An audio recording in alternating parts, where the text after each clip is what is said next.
So welcome everybody to the first of a three-part health and wellness series that has been coordinated, organized by the Burlington Chamber of Commerce's Health and Wellness Committee.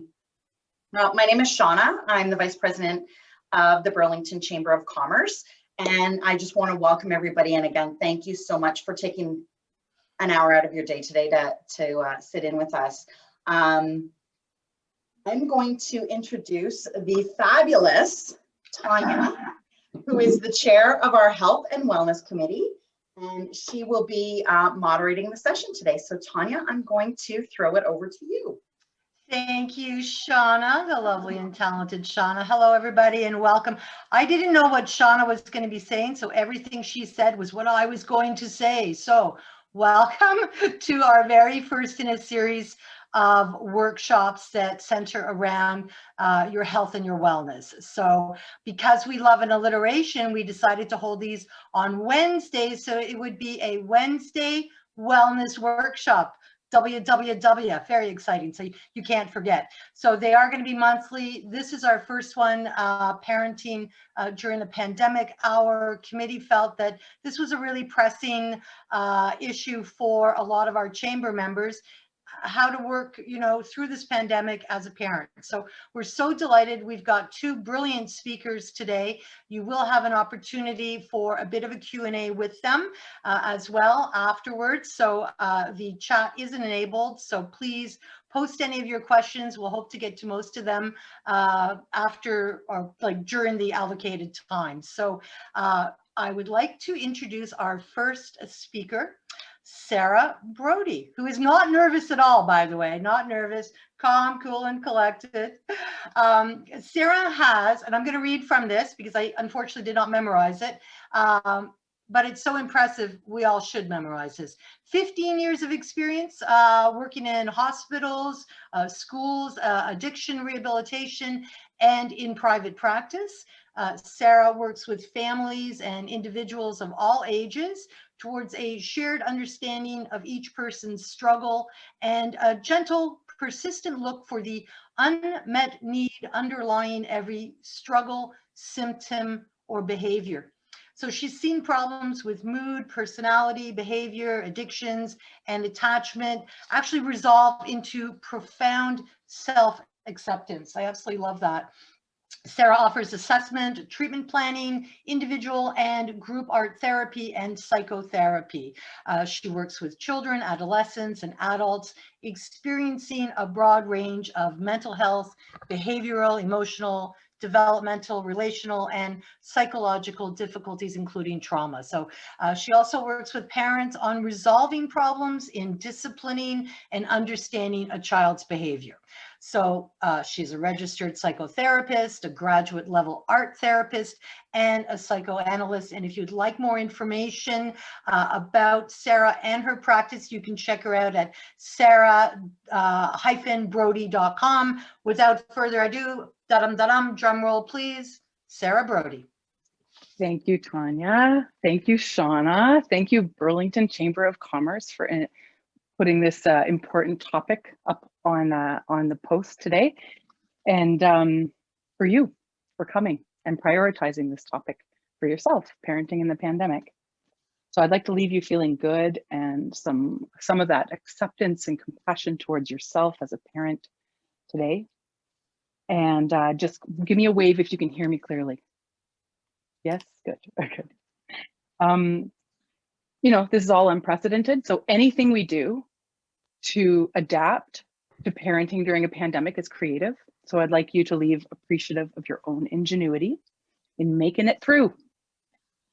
Like Tanya said, I've been working with children and families in Burlington throughout all of this, and I'd like to leave you with some resources, some time for Q&A.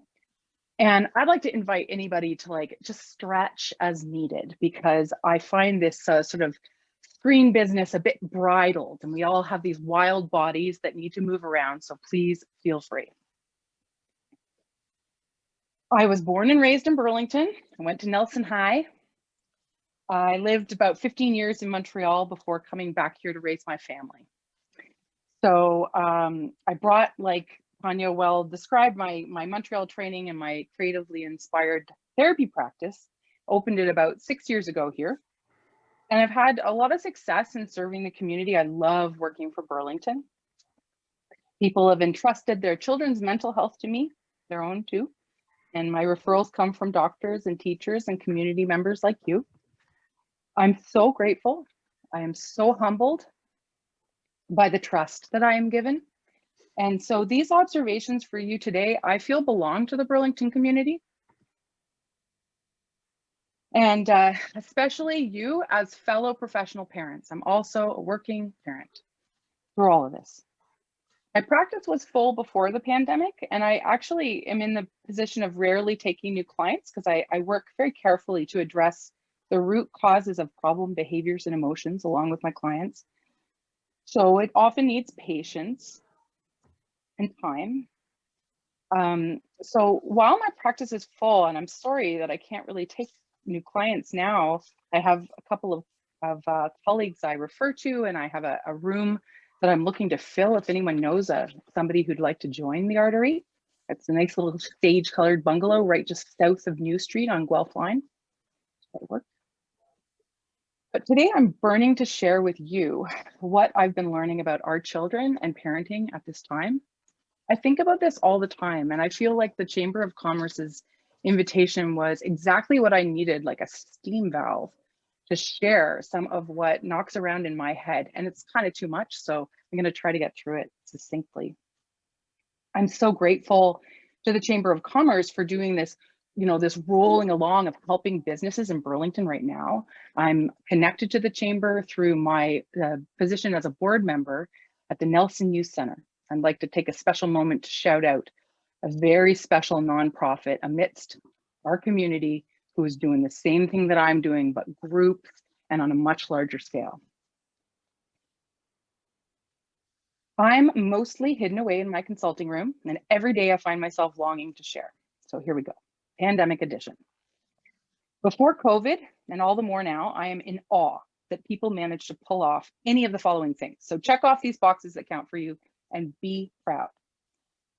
Are you able to housekeep enough so that your home doesn't look like a trash heap? Can you keep your kids clean, washed, fed, dressed? Bonus points. Are you not estranged from your entire family? I was like dark when I was writing this. Are you not possessed by addiction? Do you have savings? If you check any of these boxes and you exercise regularly or have a mindfulness practice, then I need to consult with you. And I think Isabella might be one of those people who checks all the boxes. So Isabella, if I'm right, you can call me after this. So let's get started. I've chosen a small handful of what I call grounding thoughts. So I got 2 grounding thoughts and then a bullet list of pointers, okay? I don't have slides, so you wanna take notes, that's nice. I'll try and make them memorable. Okay, ready? So number 1, I'm gonna call the big reveal. So remember when our families used to all split off for the day, off to work, off to do chores, off to school? And remember when family time was about reconnecting and telling the stories of what we saw and heard out there?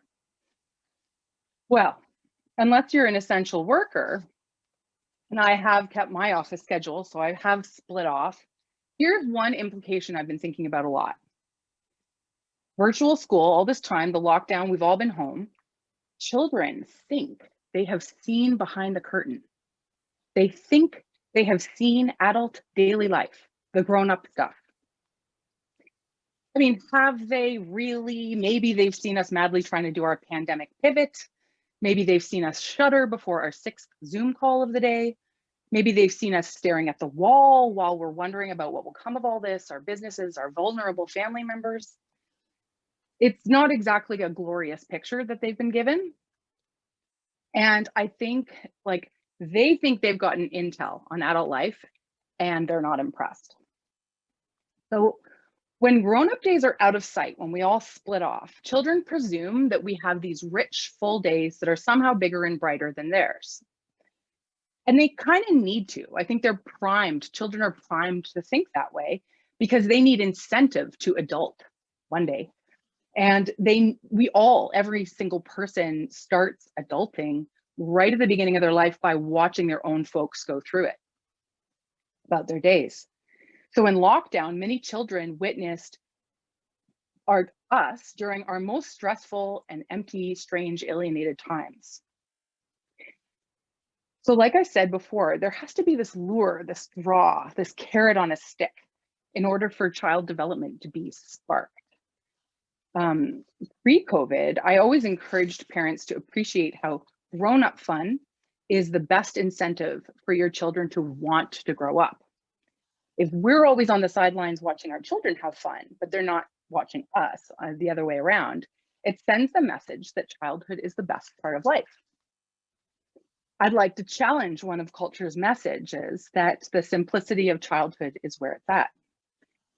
I cherish childhood, but I think we underestimate how good it feels to be an adult. Whichever way you slice it, we have more freedom and more control in adulthood, and children know that. And they don't trust us when we tell them that they've got it easier. What to do? Well, this is the good news. Try to show off.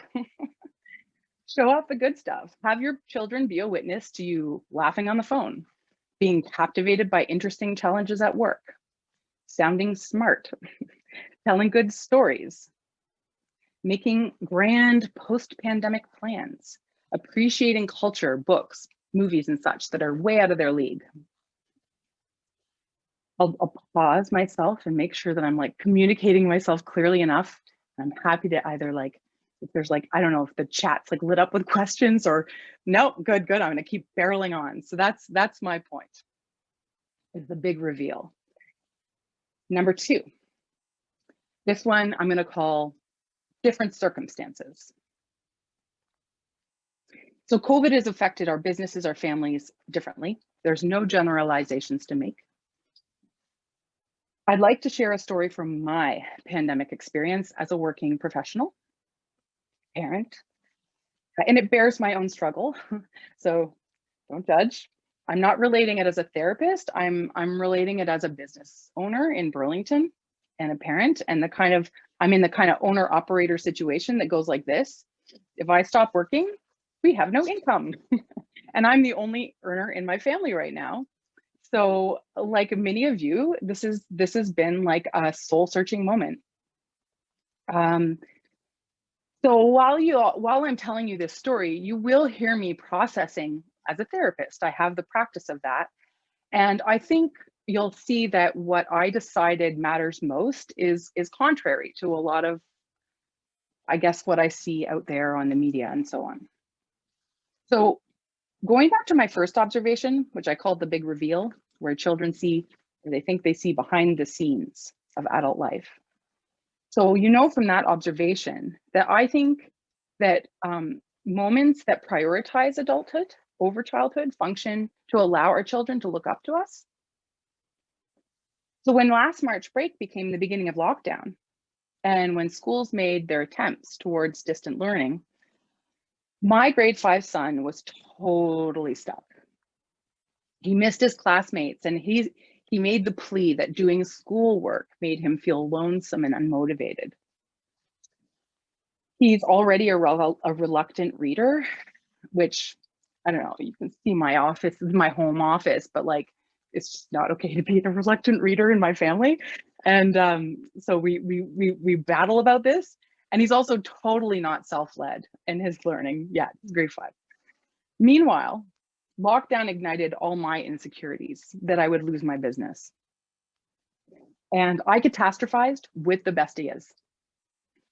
I felt I had to choose between my business and my son's schooling, and I saw no competition.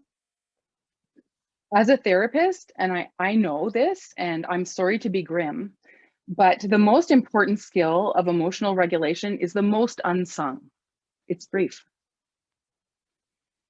If you're good at grieving, you're good at goodbye. You're good at missing what you love when it's not there, and you're good at not having. The flip side of good grief is that you're good at loving what you've got when you got it. You're good at being present and not distracted for who and what you enjoy. And you're grateful for what you got and you don't want too much. I assessed my son's sadness and loneliness as healthy grieving of a very difficult situation, pandemic in childhood. I consoled him when I could, but generally I wasn't because I was working my butt off. I let go. I grieved what he would have learned in school if school had picked back up after March break, as it always does. And I just got to work. I bought him his first video game console. And I'm really glad I waited for that moment. If he's going to be on a screen, I thought it might as well be engineered for maximal fun. I told my husband that he'd better finish the home improvement project that we started when we bought the house 5 years ago, because a year ago, I wasn't sure if we'd have to sell. Grade 5 pales in comparison to existential matters like this. I considered it absurd that elementary school curriculum should matter in my contemplation of global public health crisis. My son fell behind in school. He still is.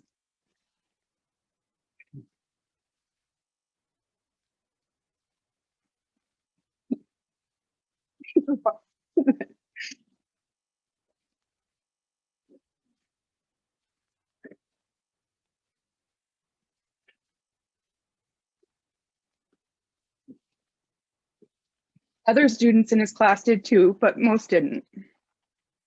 There's no happy ending yet. We'll wait for post-pandemic parties to look for that. We had one triumph. One moment of maturity came through after all this moaning and stuckness. He said the words, "I should have done this when my teacher told me to." And I made it into a giant poster and I hung it on his wall in his room. And I'm considering letting him get this as his first tattoo. But most important, I continue to model something that I think is really key. My son and all of this young generation are going to live with the question, what did my people do when COVID hit? I showed him every day that adult work, including his teachers, is more important and that he has to follow the rules. Because our work keeps roofs over heads. And in my case, I continue to work towards stabilizing vulnerable mental health at a collectively difficult time.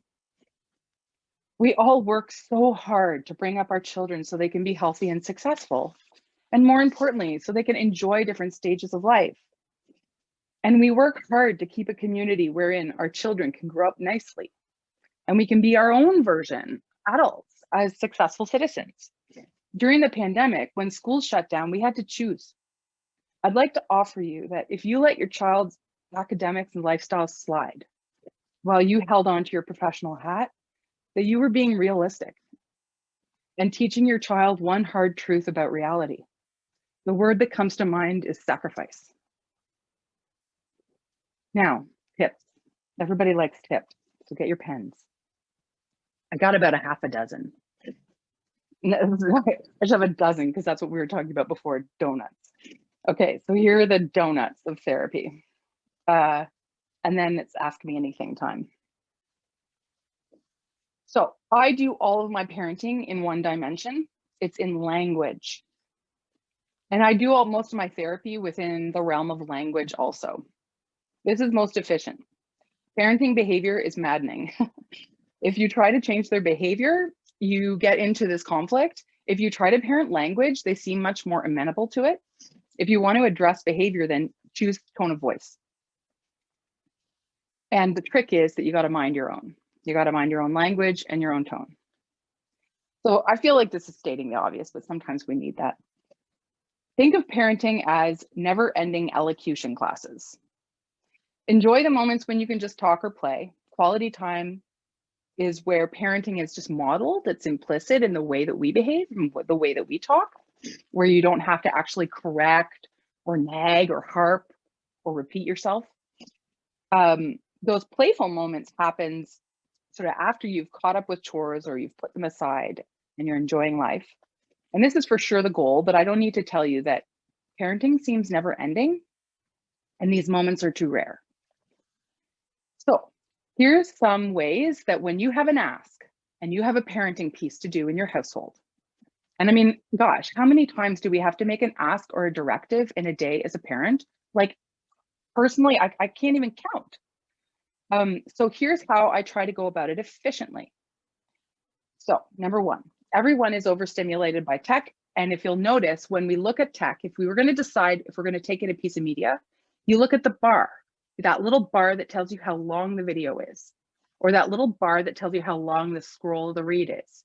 We got to do this in our speech now. Everybody needs to anticipate how long they're in for. They don't want to listen if they think we're going to ramble. If that's sort of like rambling is like blog or vlog, you want short and sweet, right? So if you can announce to your listener, to your child, that you're going to say 5 sentences, and I'm quite good now at guessing how many sentences I'm going to say, and I stick to it. So I tell them, I'm going to say about 5 sentences, and then I'm going to ask you, I'm going to make an ask. I say that a lot. I like using like YouTube language because it makes them listen. So then I'm going to make an ask, and then I'm going to make a challenge, something like that, right? So the 5 sentences is basically, let's call this the time bar. You want to start your conversation with a time bar, and you want to get consent for their listening. A head nod that I'm going to listen for that 5 sentences is actually going to scaffold your child's compliance. They will listen if they've given you an indication that they will, and if you've given them a kind of beginning and end timeline. Okay, so that's one. So we'll call that the time bar. Number 2, ready? Okay, so this is if your child is dysregulated or like all, you know, in a fit. You have to name the feeling that your child is experiencing before you pivot to parenting. So this is called de-escalation. Another way I call it sometimes is like neutral noticing. So you have to, in the most empathic voice that you can muster, you have to name how they're feeling, and what you want them to feel is that you're reading their mind.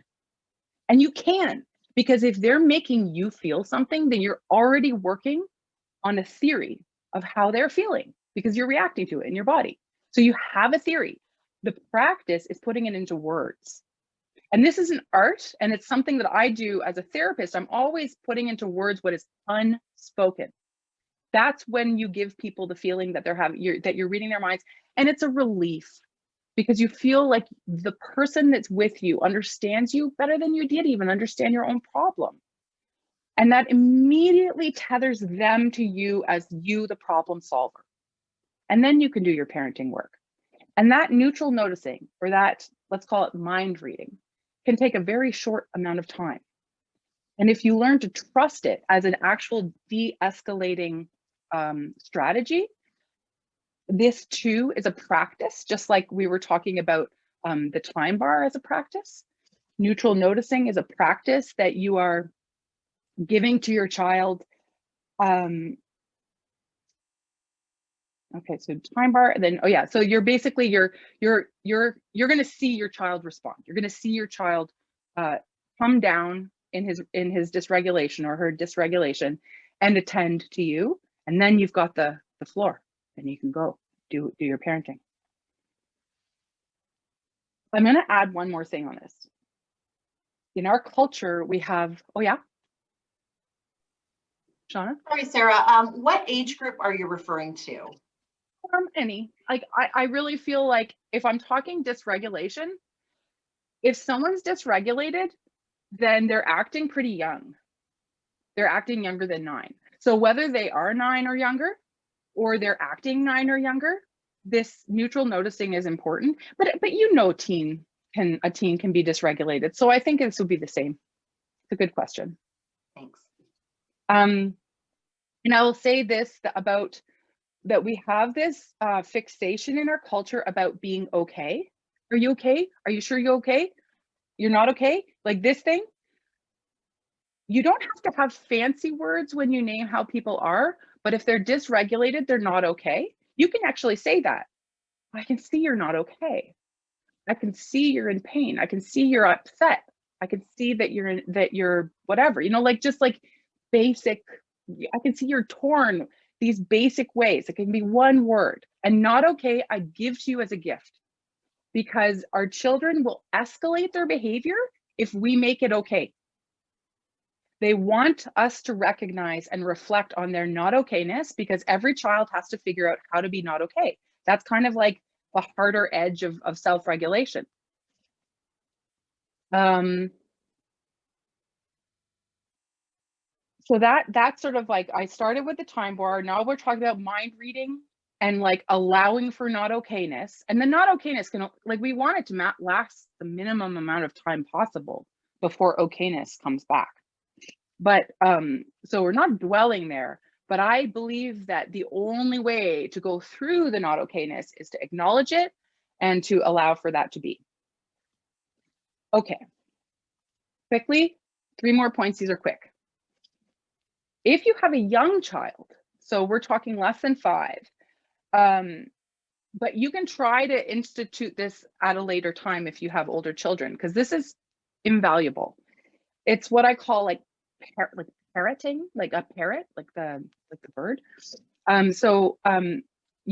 Children have this capacity that I personally think must be in like a reflex, where they repeat what we say if we tell them to. If you say repeat after me, they'll repeat after you. It seems very inherent. And so you want to use that a lot. If you teach this skill from when they're young, when you say, I want you to do this thing. So you make your ask, and then they're like floating in space in front of you, and you say, okay, mom, in a kind of voice. You don't even have to say repeat after me. You just say, okay, mom, in a kind of sing-songy way. Your kid will say, okay, mom. If they say those words, you have a much higher chance of getting compliance for them to do the thing. If you say something, if you head nod, this is our way, our social way of saying, I concur, I will. If they don't after that, that's another matter, and there's another piece of parenting to do. But that parroting is something that my 10-year-old son, I still get him to do it on the regular, like at least in my parenting interactions with him, like, every 4 times I'll say exactly the words I want to hear from him. Okay, mom, I'll turn it off. Okay, mom, I'm going to bed. And if he doesn't say it, like I say it the way he would say it, kind of jokingly, and he'll say it back. If he says it, he'll do it. So that's parroting. Before that, we had mind reading. Before that, we had the time bar. Now we have inside jokes. When you have fun with your kid, when you give yourself time off of correcting their behavior and you actually just enjoy their company, mine that experience for inside jokes. You want to be able to recollect the playful time that you had when you need it, when you need to lighten up the mood.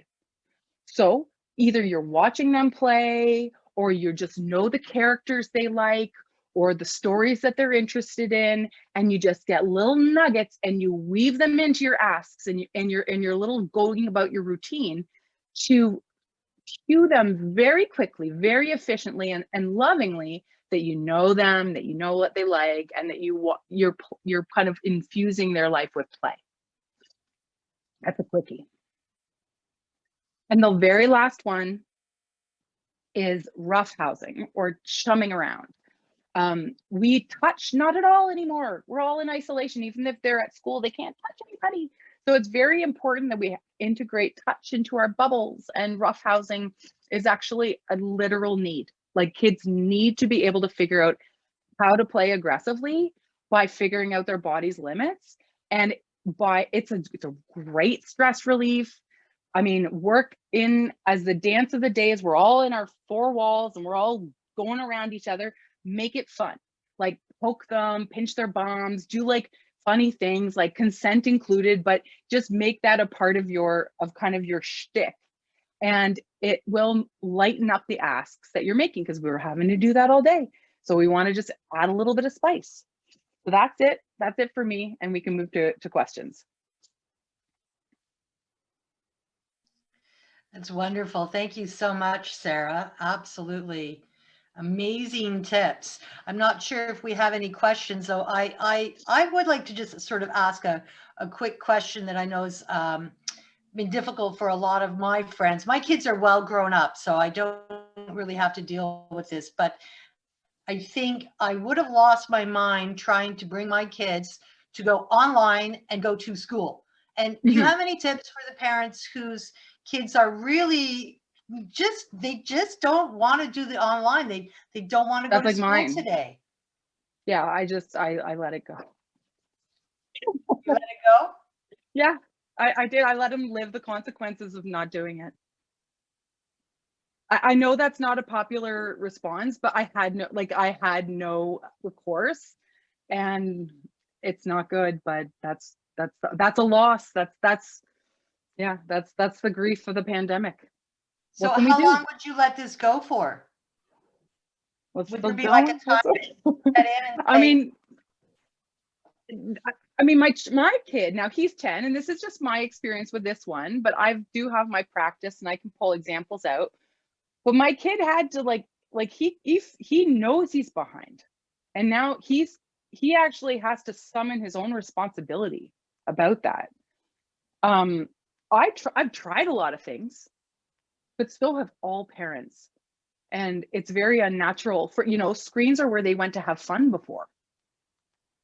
And now all of a sudden they're supposed to go to school on their thing that they used to play on. I think that's like, I agree with you, Tanya. It's next to impossible. If anyone has managed it, or if your children are like, there's some children who love the role of being a good student. That's so important to their identity. They want to be seen as a good student. And my God, they have shone. And they're the kids in every class that every parent is like, look at her. yes, exactly. Tracy has a question. She would like you to go back to a point that you had. And Tracy, maybe you could unmute yourself and perhaps just ask the question, because I'm not sure what your question is. Hi, Sarah. I may have missed a point earlier on something about, you said not okay or okay. I think it was about when you're when you're sort of letting them know you understand. What was that point? I wrote it down. Sure.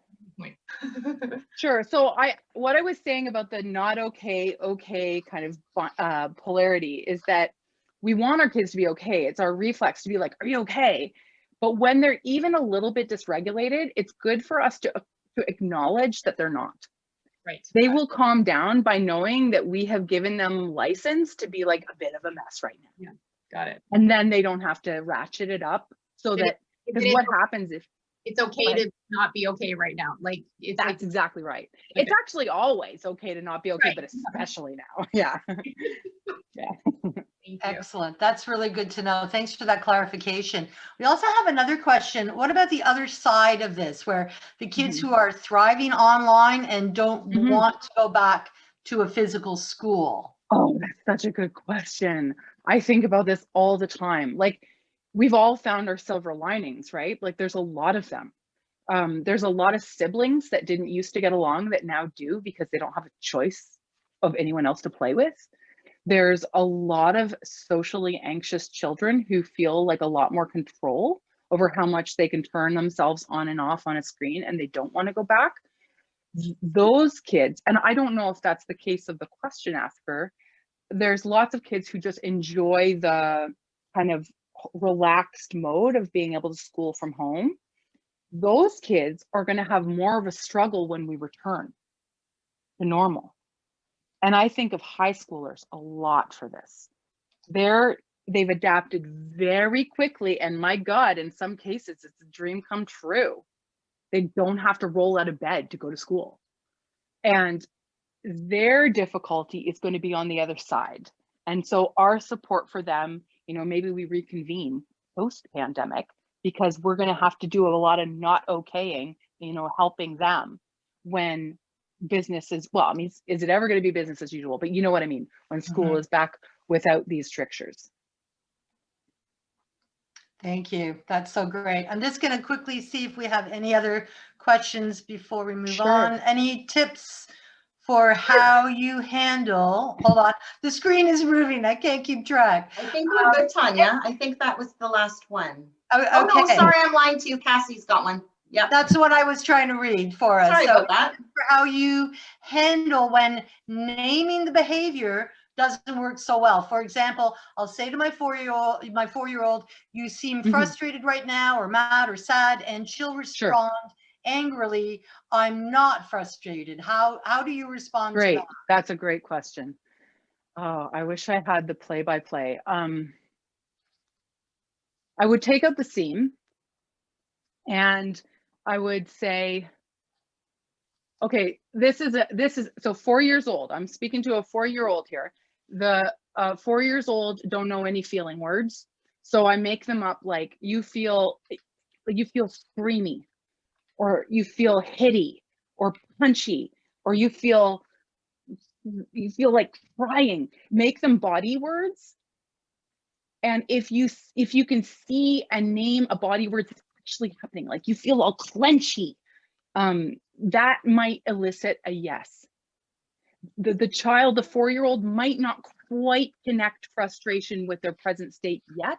It's very good. And you can give them the connection later and be like, when we're clenchy, that's mad, that's frustrated, and help them make that link, because of course we're trying to help them to say this instead of showing us with their bodies. But 4 is when we have a lot of that.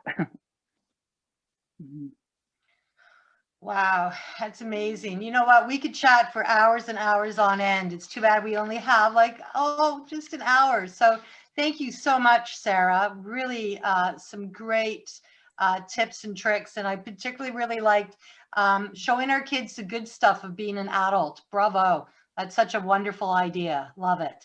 Thank you. Great.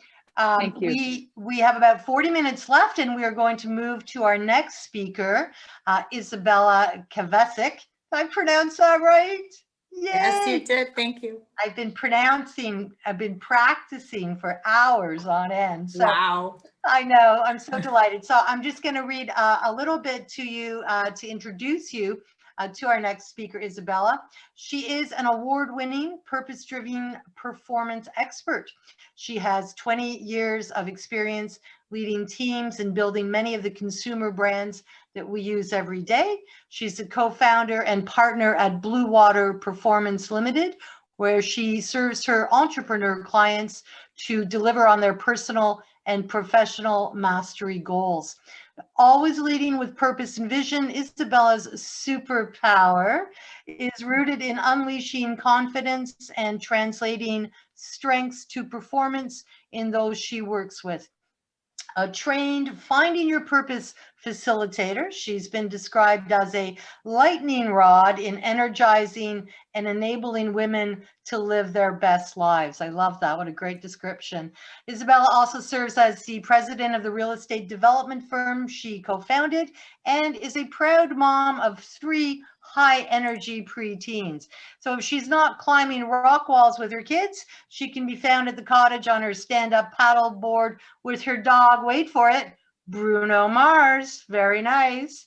As a busy entrepreneur, Isabella is an expert in productivity and wellness, continuously striving to achieve working life balance with a heavy emphasis on living. I love it.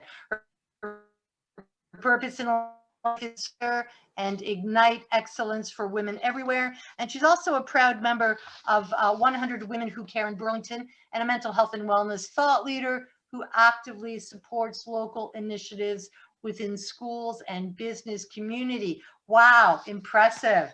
Take it away, Izzy. Thank you so much, Tanya. And thank you to Chamber of Commerce at Burlington for really having me and allowing me share my story and share some tips and tricks for parents, as for sure, dealing with kids and living through pandemic, it's not an easy task. So thank you for having me, and thank you to all of you for taking a busy time or busy moment of your time to join us and to really care enough for you and your family to learn something new. So I'm hoping even if I can, you know, share 1 or 2 tips that you take away from today, I will be thrilled. So I will share my screen right now, and then please let me know that you do see it.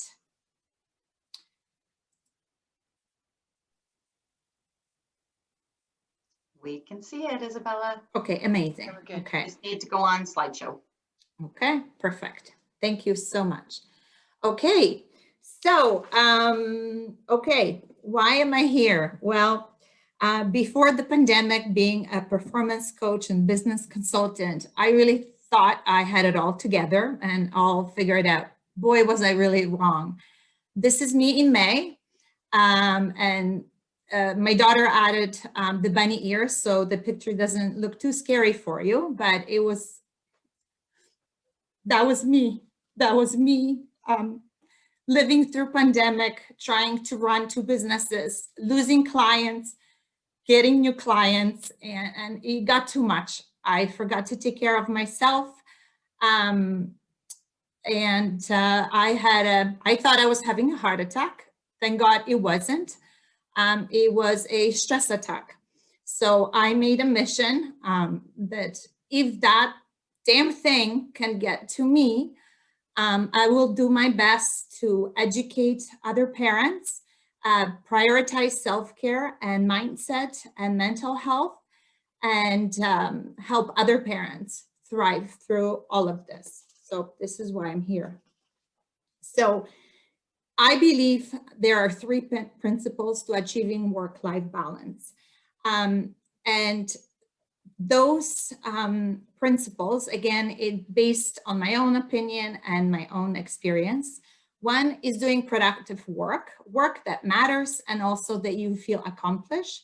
2, it's really finding and feeding your why. Why are you here? You know, what kind of propels you forward? And no one describes it more or best as Simon Sinek. So if someone is new to concept of why, I encourage you to check out some of his YouTube videos. He does an incredible job in that. And also last, but so important, as I can really be the proof, it's fueling and maintaining your energy and that positive energy through all you do, work-wise, business-wise, and for your family. So let's start about productive work. If you're like me, your to-do list probably has no end. And if you accomplish 50% of it, you're thinking, oh my God, I'm feeling overwhelmed and just, you know, almost feeling like a failure. So instead of feeling that way, I decided to completely reframe it and really scrutinize everything I was doing. It took a little bit of work. So, you know, it takes a little bit of practice. And I look at weeks as full week blocks. And I write down 3 most impactful goals that I want to achieve for that week, both work-wise and a family. And everything else, again, this is the scrutiny and also the practice that you will need to practice, is you either delegate, so from personal, life, maybe kids can pick up some chores, and from business perspective, can you delegate to someone in your team? You gotta start trusting them sometime. Can you outsource?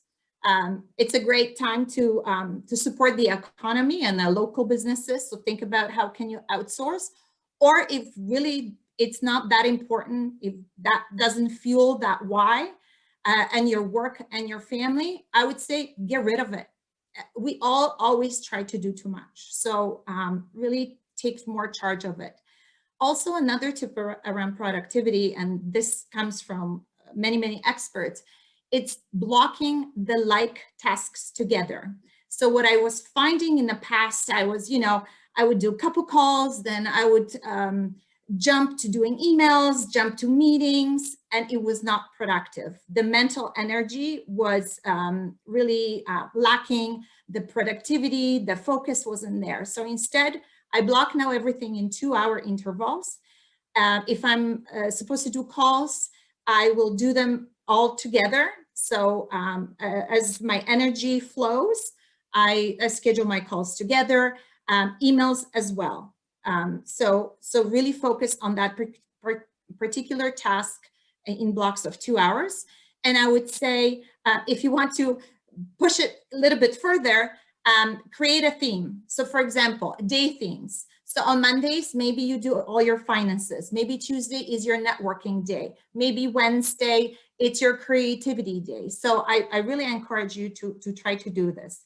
My favorite tip on this, it's actually start not to-do list. I really started looking at my, I call them time vampires, things that weren't really working for me. And for me, it was doing laundry, oh, I have 5 minutes, I'll do laundry. Or taking those calls that really weren't productive, or attending meetings that I didn't have to be at. So I started not to-do list, and I'm sticking to it. And I asked my kids to do the same to help with their schoolwork as well. And this is so important, celebrating all wins. It could be, your child bringing an A or finishing a project. And the earlier comments about me waiting 40 minutes at the Sunshine Donut, that was to celebrate an amazing project that my child completed. So I sucked it up. I waited in line, but that was the promise I made for my kids, and I was happy to do it. So remember, it doesn't have to be a ginormous win. Celebrate it, as that propels motivation and propels success for the future. Another one, when you work from home, find a spot just for you. And for your children as well. We all want to do, interrupted work. So it's really sometimes really tough if you have a couple people in the room. If you're not inspired, change your location. Sometimes all it takes is, pick up your laptop, go somewhere else with a nice weather turning, maybe go outside and refresh and open windows, bring some living plants. And this is a fun tip for you. Rosemary essential oil.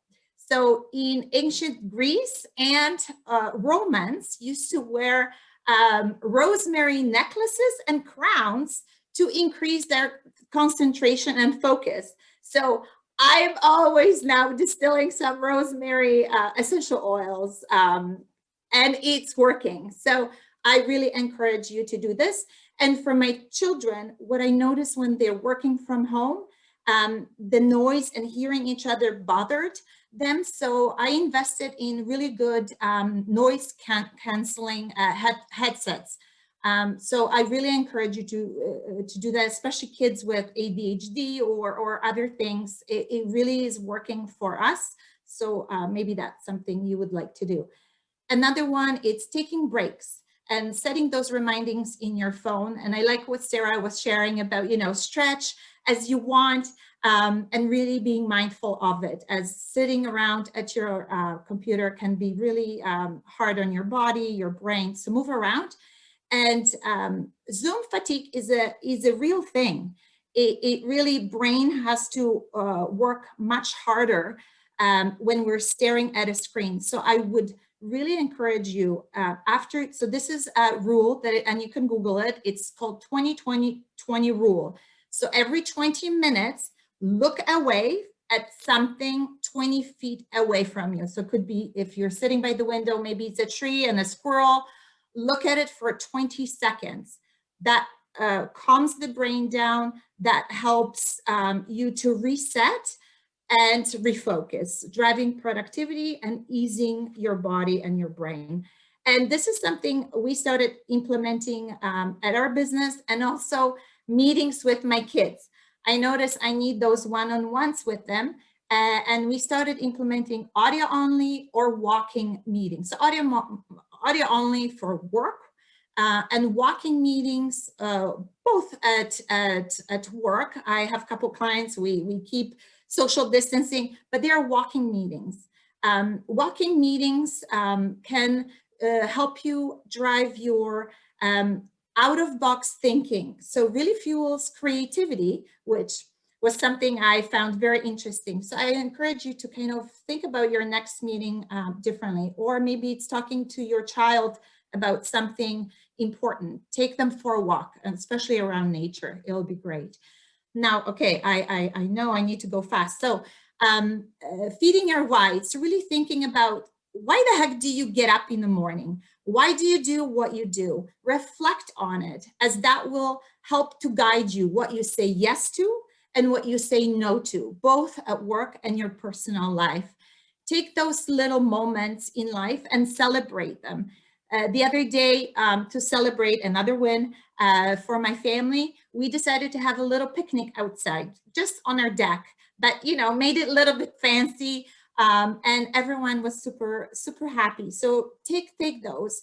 The future is uncertain. Both children and us, we think too much. So check yourselves. Try not to do that as much, and try to be mindful and being in the moment. Reset that mindset to recognizing and loving the today with your family or your team at work. And this is a fun exercise that I would encourage you to do, as we, those times are not easy. And sometimes with some vacations not going away on vacations, it could be hard. So what we created is a vision board where we cut out few, pictures from different magazines and our future dreams and hopes as a family. And we did this fun exercise, and it's hanging in the main room. So every time we pass by, children are excited about, going to a farm, riding horses, and one day going down south. So I encourage you to do that, as it will give a little bit happy energy, and also reset about the future hopes and something to look forward to. So now we all try, if you're wise, to show up for your family and make sure they're doing well. Trust me, I did. And I was homeschooling 6 hours a day, and it got me where you saw the picture in ER. So this is the time to drop the guilt, drop the expectations, and Sarah talked to it. It's okay not to be okay. It's okay to say, you know what, you don't have to have that A in your math, or, it's not an easy time. So drop the guilt. If your kids want to wear pajamas or costume, this is my little guy, he's 9 years old. He want to be a tiger for a day. I said, go ahead and cheat a little, order in, get extra egos. The other day, my 9-year-old made me Mr. Noodle for breakfast. Why not, right? Normally I wouldn't eat it for breakfast, and in my European background, we make crepes. But you know what? I was very happy, and it taught him independence. I actually taught him how to make it the days before. And then I thought, it was nice that he took the time to make it for me. Leverage games for learning. So we signed up for Prodigy. It's a great, and I encourage parents, math, and maybe if you want to learn more math skills, Prodigy is a great app. You dress yourself. It can do really wonders for your self-image, your motivation, your confidence. I told the other day to my client, please wear red lipstick when you're pitching. You're gonna do great. And guess what? She did so well that now she's invited to pitch to angel investors. So, I'm wearing red lipstick today to give me confidence and share with you. And volunteer and give back. So we do it as a family. We've donated some food and fed hungry. Kindness, it's not only it's proven to lower your blood pressure, and I needed that, but also it increases overall feeling of happiness and those happy endorphins. So please, check out what can you do within your community and give back if you can. So talking about fueling energy, it can be really as easy as practicing gratitude and meditating. It's really working for me. It could be a little journal that you keep beside your bed, and meditating. It's proven to not only be great for your heart health and your overall well-being, but it helps you manage your stress. It helps your productivity. So I started doing it in the morning. And sometimes if I run out of doing it in the morning, I do that at night. I invited my children to do that. And I'm seeing great great feedback from them. They don't want to do it every day, but I think it takes practice. They're open to it. Some of the great apps I wrote here, Headspace and Calm app have great meditation sessions, and also mindup.org. It's actually Goldie Hawn who started this nonprofit. They have a lot of amazing resources that my kids' school is using. So I encourage you as parents to check it out and play around, and it's mindup.org. So yep, and another one is X Movement Classroom. Please do your sanity check reminders. Put it in your phone, you know, whether it's every half hour through the day. Do dance breaks, let your alter ego shine. And this is very important. When you're dealing with a difficult person or a difficult situation, I've learned this technique. It's called square breathing technique. You can go on YouTube and check it out. It's breathe in for 4 seconds, hold for 4 seconds, breathe out for 4 seconds, and then again hold for 4 seconds. Really can help your anxiety go lower and be great for refocusing. And these are, and I know I have probably 1 minute or 0 minutes. This is my last slides around tips. These are my non-negotiables. I call them practicing your 3 S's. 1, sleep well. And I know it's hard, but experts say you need 7 to 8 hours. So please be hard. Move those Netflix shows to the weekend. And for me, I started a journal that I keep besides my bed. So anything that it's kind of I haven't done that day, I write it down so I don't forget, and then I'm not laying down, oh my gosh, I'm going to forget to do something. So have journal, snack healthy, and supplement. For me, it was my healthy fruits and vegetables that are on hand, so my energy gets fueled, and supplements like B12, vitamin D, omega-3, those are core, and drinking your water. And self-care, I do lavender baths every single day now. They used to be once every quarter, now they're daily. I encourage you to find something what works for you and your family, and have your kids also to apply some self-care, as they're also doing baths right now. So now this is just something tangible that I know Tanya or Shauna will be emailing you after the webinar. This is a tangible tool I created for my kids' school. It's really just a wellness bingo. Try to do this with your family and celebrate after. It has some cute little exercises that everyone in your family can do.